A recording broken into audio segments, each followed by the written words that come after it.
Estimats conciutadans i conciutadanes, aquest no és un debat normal, ho sabeu. Hauríem de ser-hi aquí, Oriol Junqueras i jo mateix, com a caps de llista d'Esquerra Republicana i de Junts per Catalunya Lliures per Europa. Una vegada més l'estat espanyol no ho ha permès.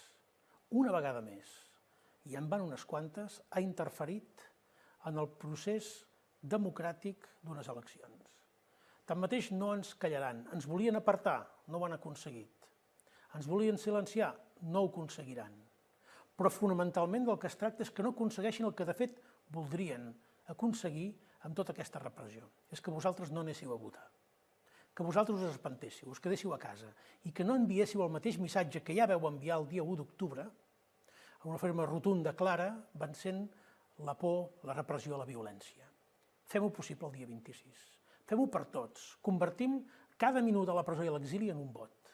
Fem que hi hagi una allau de vots a les urnes el dia 26 en favor de la llibertat, a favor de la democràcia, a favor d'Europa, perquè Europa és l'espai que em permet a mi anar recorrent tots els països, visitar parlaments, a trobar-me amb gent, anar a universitats, per explicar el que està passant. No ho volen sentir ells?